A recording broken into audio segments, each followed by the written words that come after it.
Olá pessoal, estamos aqui para mais um videocast. Novamente o mestre Gualberto aqui conosco. Gratidão, mestre, pela presença. Mestre, hoje eu vou ler um trecho de um livro do Joel Goldsmith chamado Vivendo entre Dois Mundos. Em um trecho desse livro, mestre, o Joel faz o seguinte comentário: Fique quieto e saiba que eu sou Deus. Mestre, nesse trecho, Joel cita uma passagem bíblica e fala sobre esse aquietar-se para conhecer Deus. Dentro desse assunto, o mestre pode compartilhar a sua visão sobre o que é o pensamento? Ô Gilson, o pensamento é aquilo que aqui está presente, falando sobre o futuro ou falando sobre o passado. Não existe tal coisa como o passado ou o futuro, a não ser que o pensamento esteja presente, nos falando sobre isso. Você pergunta o que é o pensamento? O pensamento é em você a lembrança de algo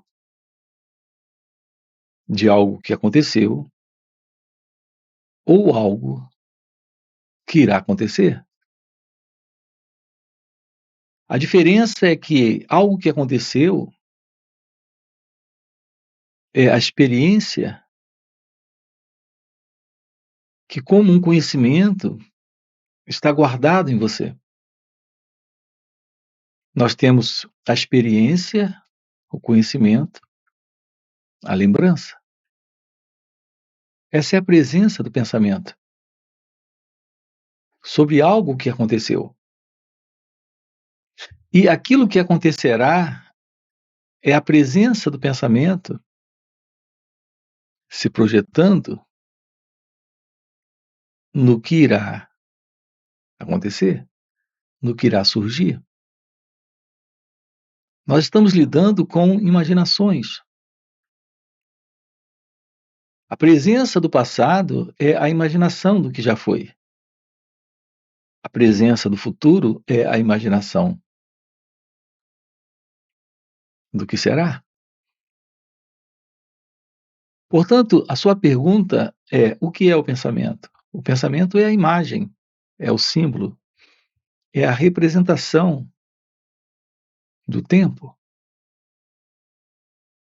É muito importante investigarmos esta questão, porque ela é, de fato, uma chave que abre muitas portas. Ela é tipo uma chave mestra que abre diversas fechaduras. Observe que os diversos problemas que nós temos são problemas que a pessoa tem.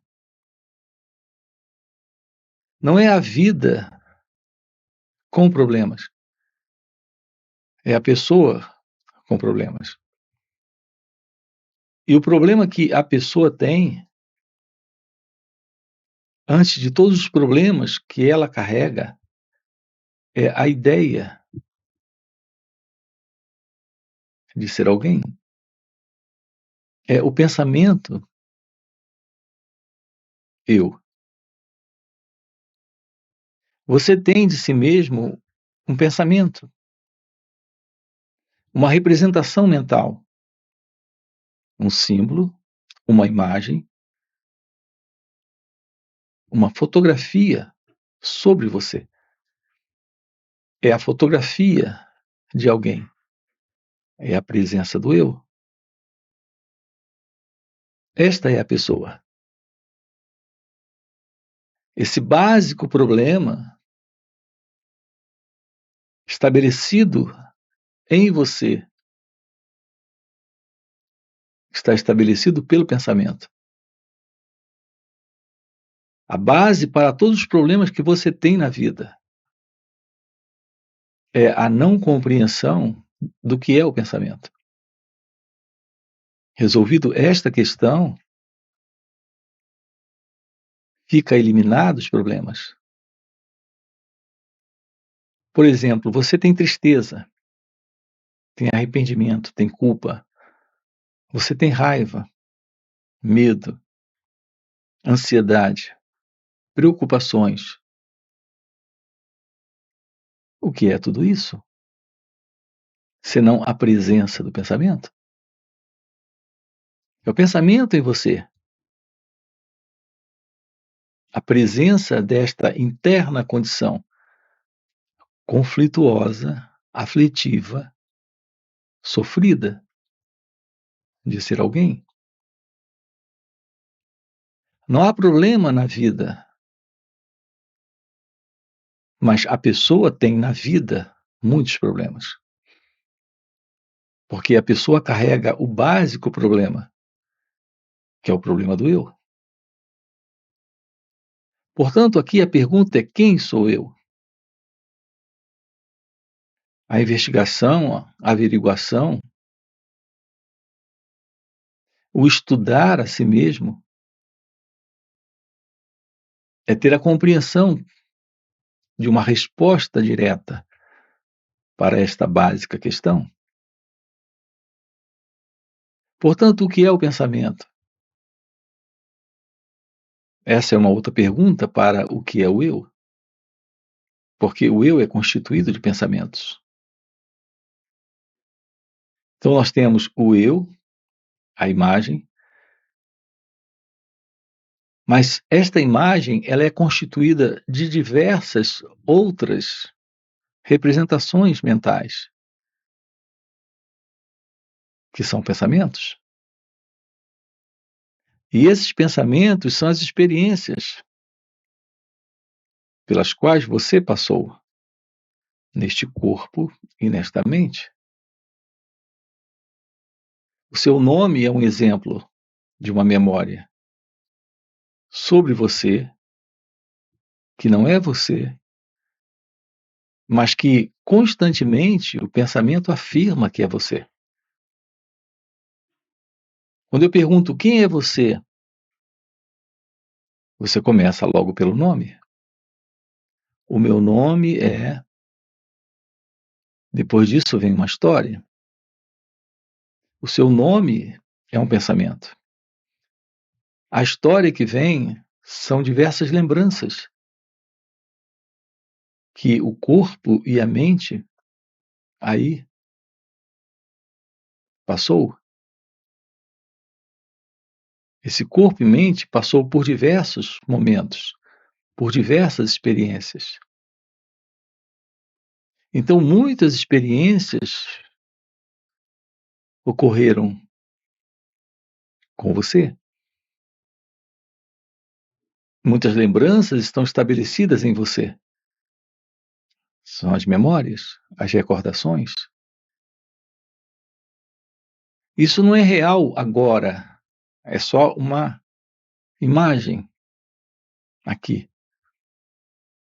É só uma coletânea de recordações, de pensamentos, de lembranças aqui. Não sabemos a verdade sobre nós mesmos. Nada sabemos sobre este ser que somos. Mas tudo sabemos sobre a pessoa que nós somos. Esse saber tem a qualidade do pensamento como o elemento básico do conhecimento. Será possível uma vida livre do pensamento? Nesta ciência de ser, compreensão de ser, o que significa lidar com a vida neste instante, sem o passado e sem o futuro, sem o que foi e sem o que será. Então a vida se revela de uma forma nova, porque não carrega mais o modelo do pensamento. O pensamento presente em nós é apenas uma reação no cérebro a um estímulo neste formato de memória.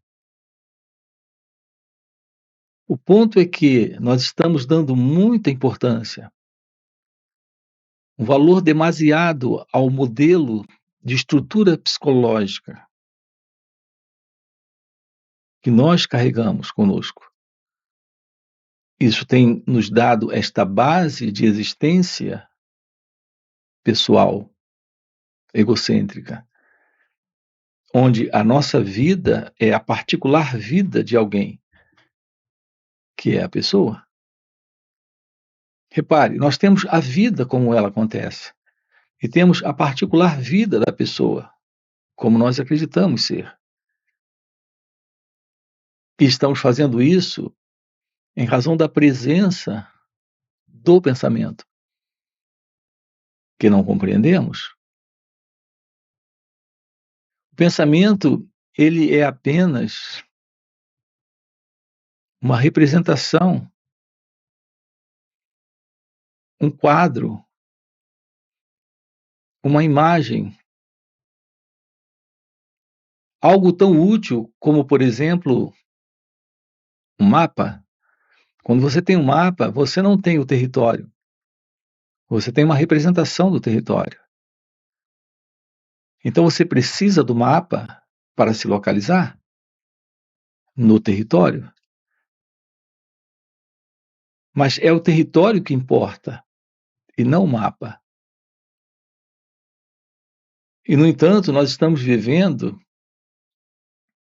sem a ciência real do território, porque estamos presos ao mapa.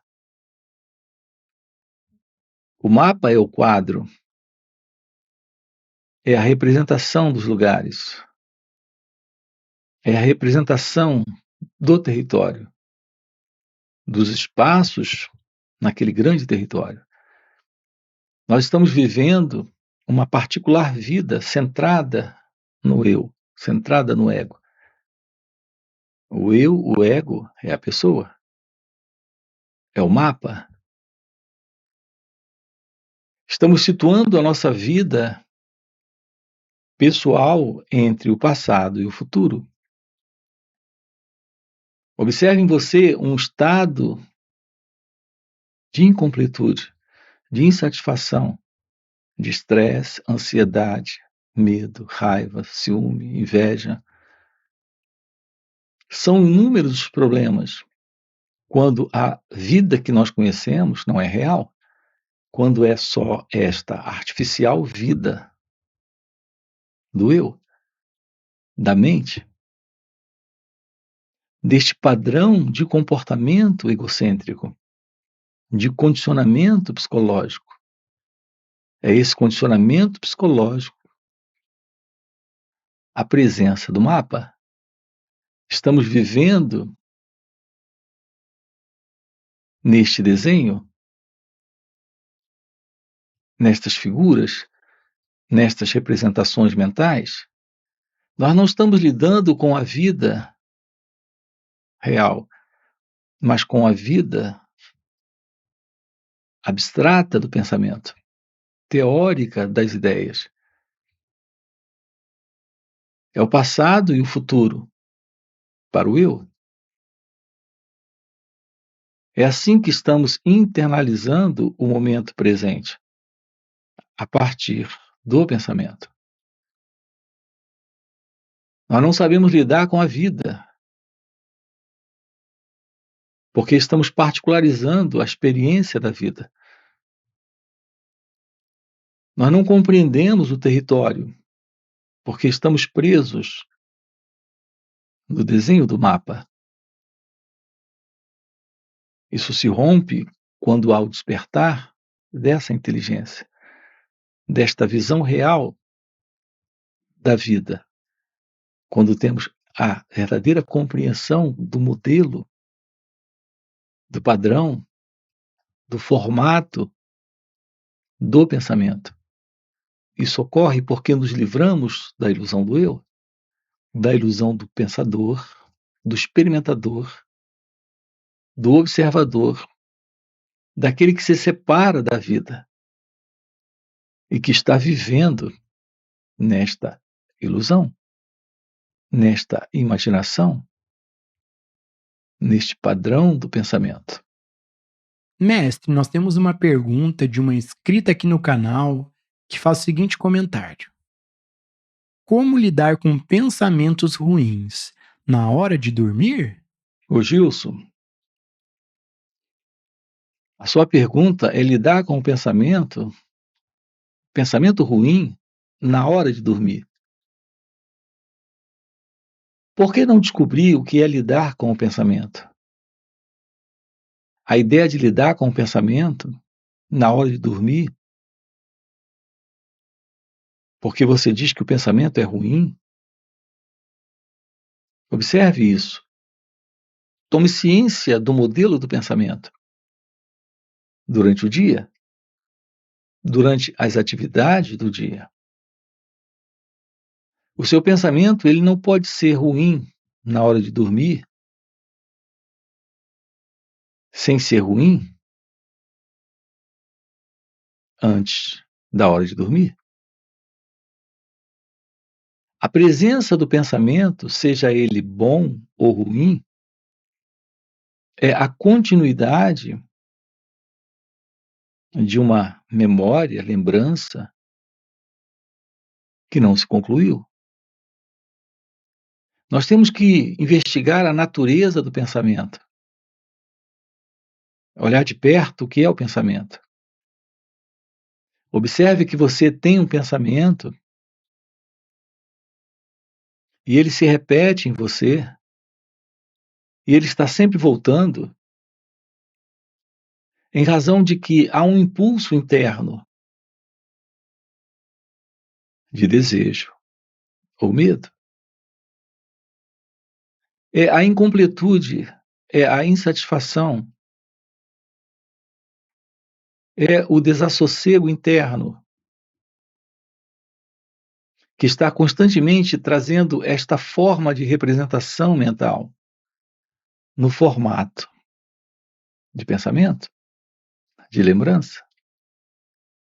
Isso ocorre porque o pensamento não se concluiu.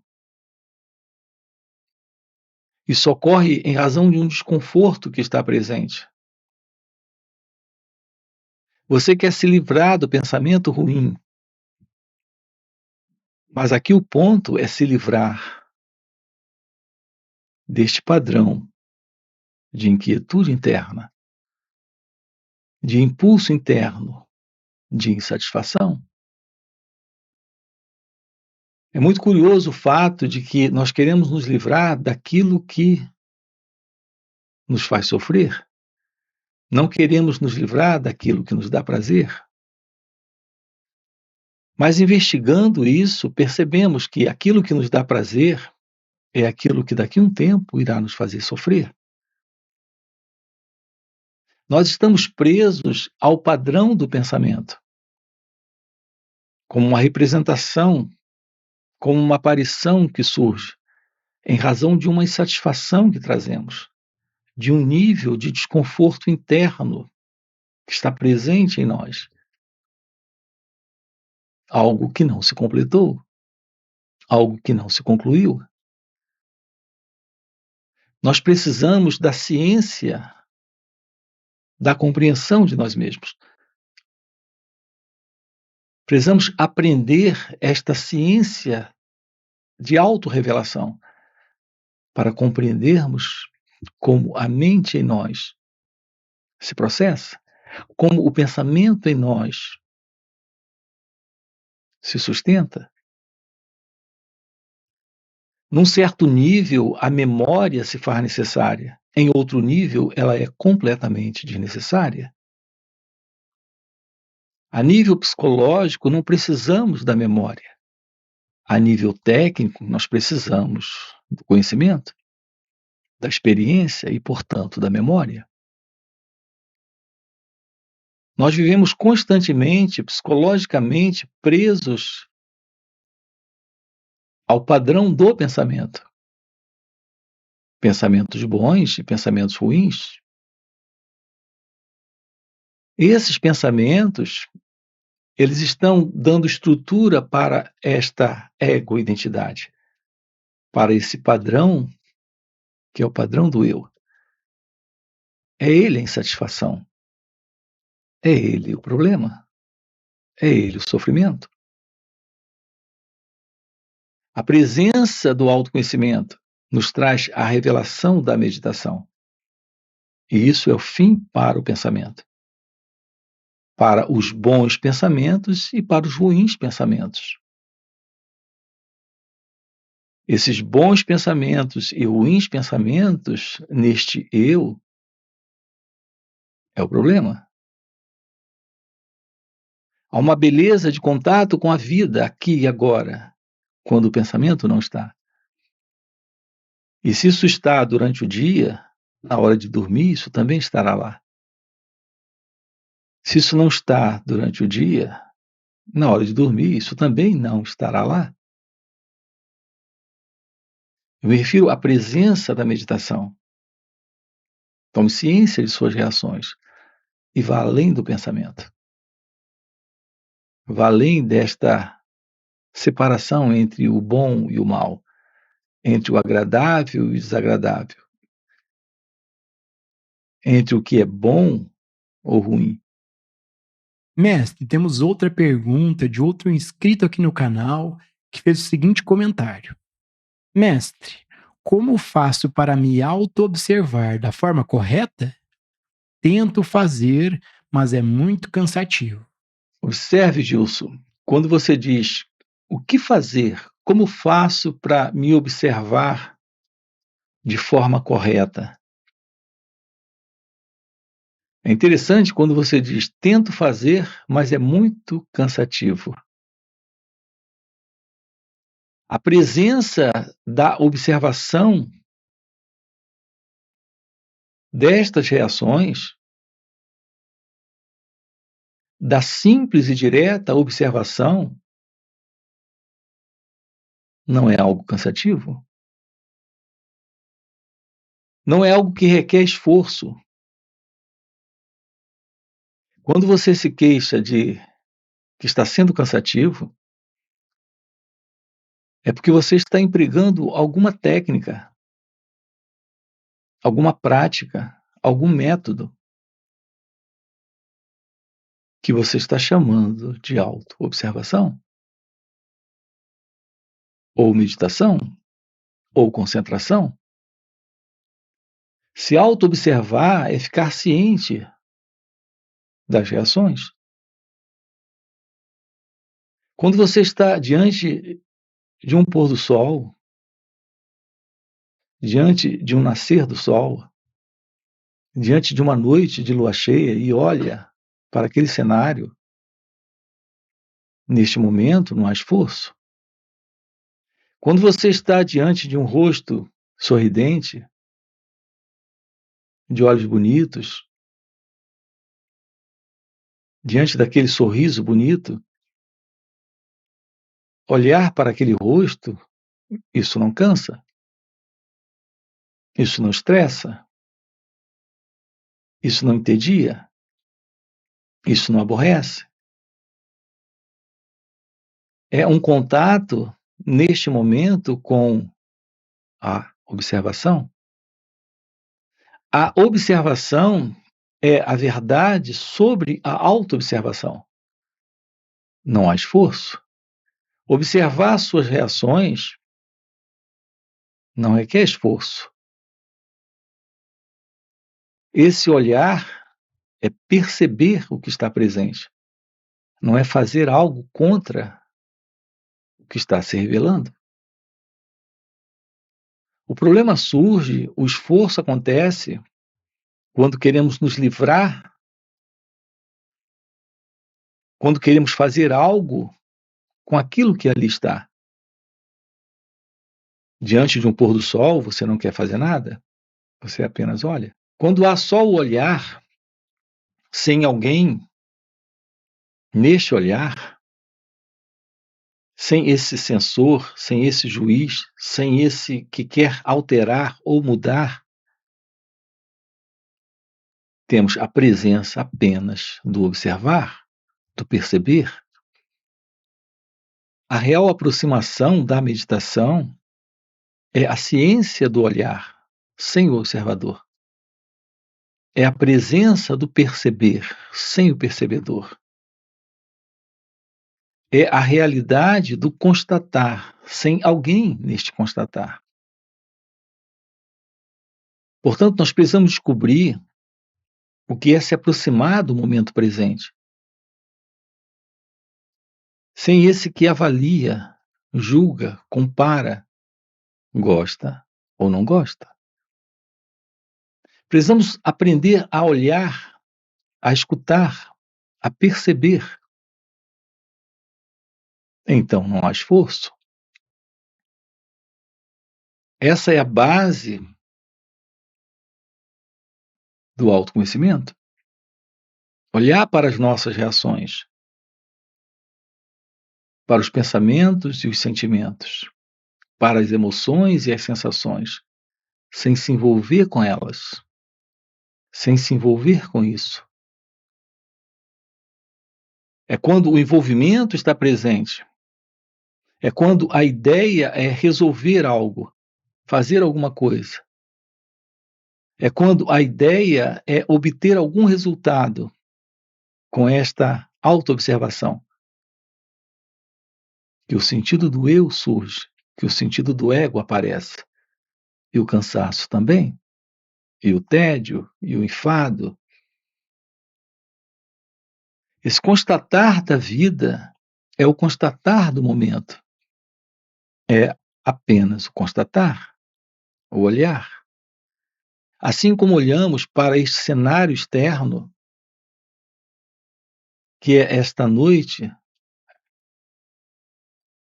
onde a lua está lá, no céu, nesta manhã, quando o sol está nascendo, ou nesta tardezinha, quando o sol está se pondo, assim como quando olhamos e é só olhar, e isso não cansa, porque não há qualquer intenção de mudar isso. Quando aprendemos a olhar para as nossas reações, algo acontece. Nos livramos deste sensor, deste observador, desse experimentador. Quando temos a presença desta percepção, desta qualidade de compreensão, estamos diante da meditação. É o que nós precisamos na vida.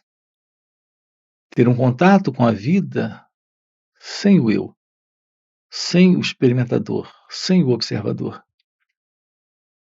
Então, algo surge, algo novo se mostra, algo além do conhecido, algo além do tempo, algo além do pensamento, algo além do passado, do presente e do futuro. E assim nos deparamos com a vida, nos deparamos com o momento, com a verdade divina. Gratidão, gratidão, mestre. Já fechou o nosso tempo. Gratidão por mais esse videocast. E para você que está acompanhando o videocast até o final e deseja realmente viver essas verdades, fica o convite para participar dos encontros que o mestre Gualberto proporciona. Esses encontros são muito mais profundos do que esses vídeos aqui no YouTube. Primeiro, porque o mestre responde diretamente às nossas dúvidas, e segundo, e muito mais impactante, é que, pelo mestre já viver nesse estado desperto de consciência, ele compartilha um campo de presença à sua volta, um campo de energia, de poder e graça. E nesses encontros, a gente acaba pegando uma carona nesse campo de presença do mestre. E pegando essa carona com o mestre, de maneira natural, espontânea, sem nenhum esforço, entramos no estado meditativo, silenciamos nossas mentes e podemos ter uma visão real dos assuntos que são tratados aqui no canal. Então fica o convite. No primeiro comentário fixado tem o link do WhatsApp para poder participar desses encontros. Além disso, já dá o like no vídeo e se inscreve no canal. E mestre, mais uma vez, gratidão pelo videocast. Ô mestre, o Joel traz muito essa passagem bíblica de eu e o Pai somos um. E refletindo muito sobre ela, eu percebo que aqui existe um que quer realizar essa unidade com o Pai. Nós não sabemos, na verdade, em razão